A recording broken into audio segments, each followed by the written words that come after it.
I wish, as I was getting ready to leave Wesleyan, someone had taken me aside and told me what I needed to know about what was to come.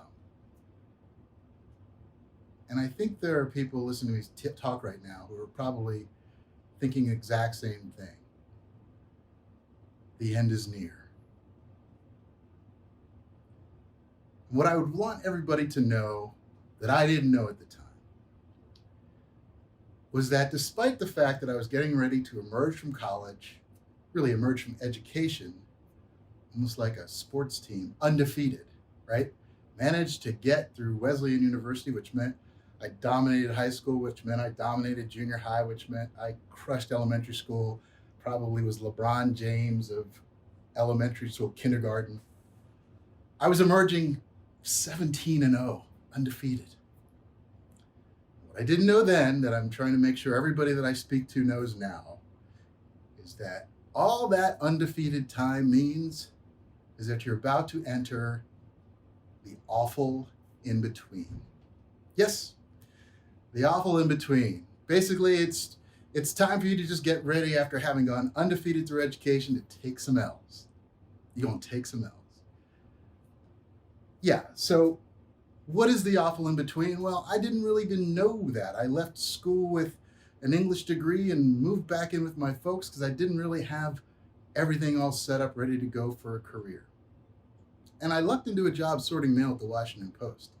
And within months of being at the Post, I was given my first amazing piece of information, amazing piece of inspiration, amazing piece of advice from a coworker named Wendy Ross.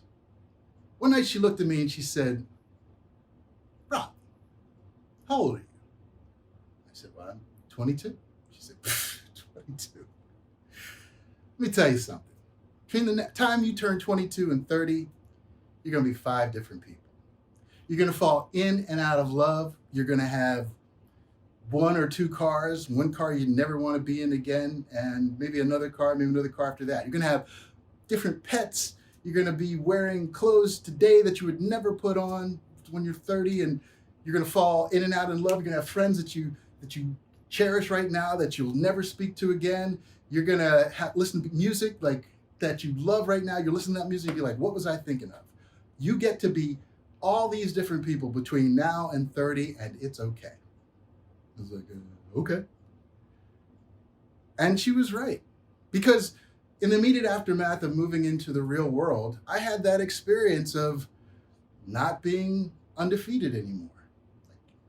I worked night shifts. I used to drive down Connecticut Avenue in Washington, D.C. at 5:30 in the evening on a Friday night on my way to work, while everybody was sitting at sidewalk cafes and just enjoying the sunshine. I was so broke. Even living with my folks, I needed a car. So I bought my first car. For $1,200, I bought a Plymouth Horizon, blood red. Let me tell you about that car. There were days that car's upholstery on the roof wouldn't stick to the roof and would hang down on my head. So I'd have to take the sun visors and flip them up to keep that upholstery off my head so I could see. Didn't have much in the way of a dashboard. It had one red light that said engine on it. And when that light went red, you need to stop. I left my first job for grad school at Penn State. And I thought, man, I'm back in school and this will be all right. Because at the time, all I ever wanted to be was an editorial cartoonist. That was my plan. So I took the first job that said I could be an editorial cartoonist in Danville, Illinois. And I drove that $1,200 Plymouth Horizon all the way out to Danville, Illinois with all my stuff. And I was in Danville, Illinois for 1 year, 2 weeks, and 3 days. Counted every single one. I was so broke. I used to dream it was Thanksgiving at my grandmother's house. Turkey, stuffing, mac and cheese. And then I'd wake up to reality that all I had in my cupboards was some baked beans and macaroni and cheese. And I'd be so sad. I'd be so sad.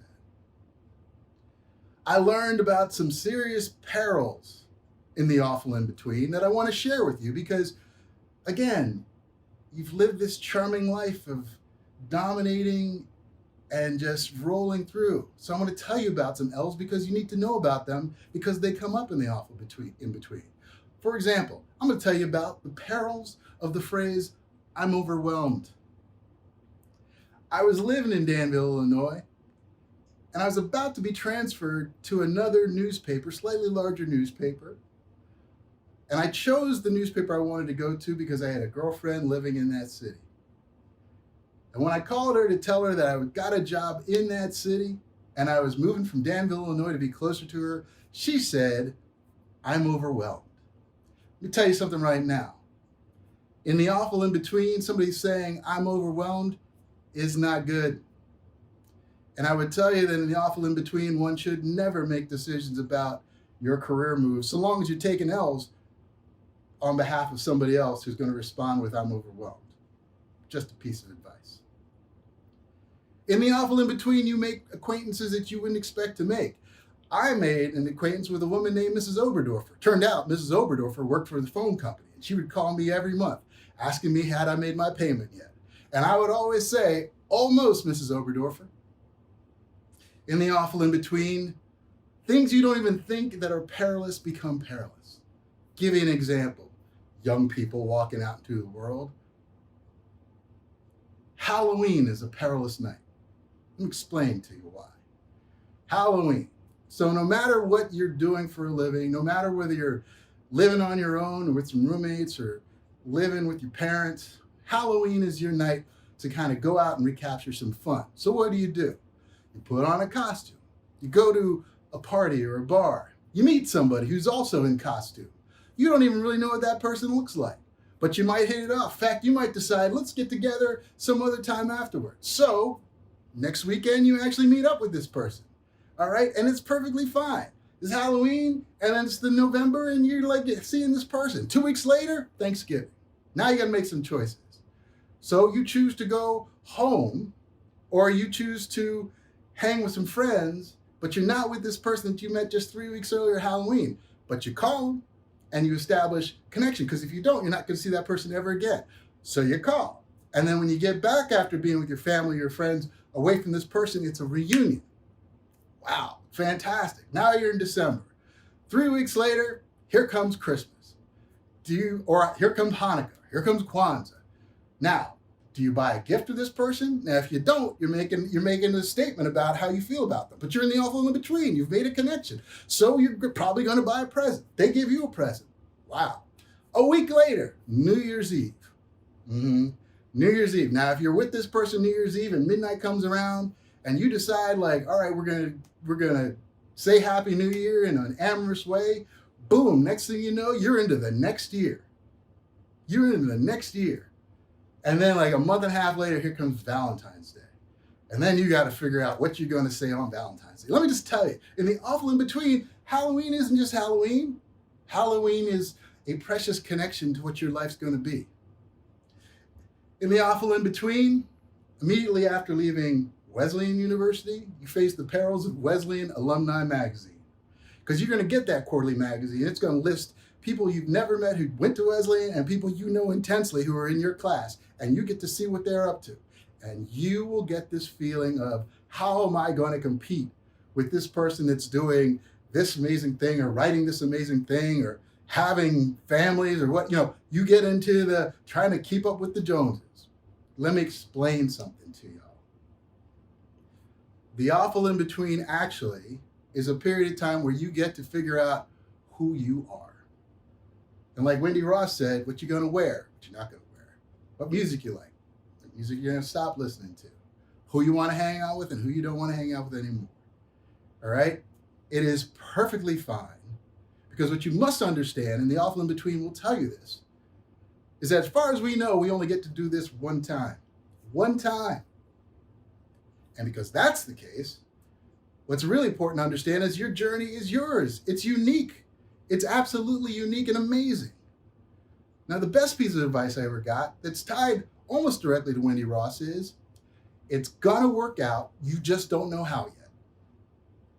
As somebody who's been undefeated for 17 years, and then goes through a stretch of time where there's all this uncertainty, where you don't have everything you want, where it seems like there are people all around you that you graduated with, that you know who've got their lives together, it can be daunting to think, I don't have all the answers. It can be daunting. I will tell you right now, when I entered the awful in between, all I thought I was going to do in my career was be an editorial cartoonist. Has nothing to do with what I do for a living right now. Only time I draw cartoons is when I'm trying to get my kids to clean up and I'm making PSAs. That's it.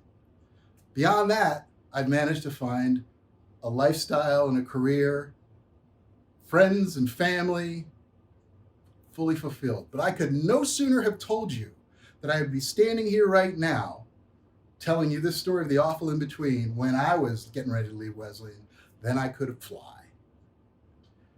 Understand that these things happen at their own pace. Understand that your journey is precious. I happen to work in sports. That's why I get stuck in these metaphors about going undefeated and all that stuff. But I will tell you that in 2007, when I was at the NBA Finals, I listened to San Antonio Spurs coach Greg Popovich tell his players in the first time out of the first game of the NBA Finals, when they were all nervous and they were all hyperventilating and they were racing all around, he said, don't be in such a hurry to win. Don't be in such a hurry to win. That might run counter to all the things you might have heard growing up about ambition and hard work and certainty and having a plan. I got it. Those things are all wonderful, but don't be in a hurry to win. Yours is a unique and powerful journey. Yours is a journey that deserves focus. It deserves success and failure. It deserves the ability to laugh at oneself. It just deserves time. The other thing I would tell those of you who are not yet in the awful in between, who are still either a junior or senior, or even a sophomore in college, is that there's one thing I want you to do for me, and that is be the age you are. Enjoy it. Anybody who's watching this, who's of my generation or my age, knows exactly what the hell I'm talking about.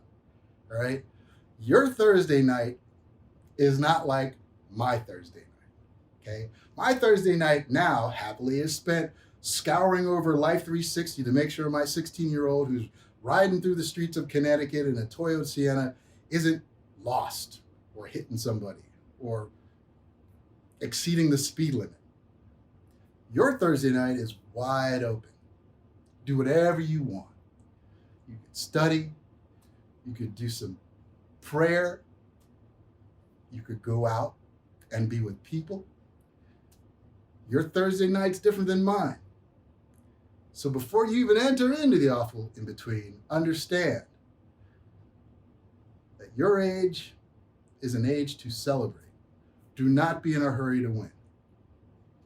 I'm telling you right now, had someone told me as I was wandering onto campus from 128 Pearl Street, where we lived as a collection of no-goodniks trying to figure out what our next stop in life was going to be, had somebody told me, next up is the awful in between, be the age you are, I'd have felt a lot better. And so I hope you feel a lot better, and I hope you enjoy your journey through the awful in between.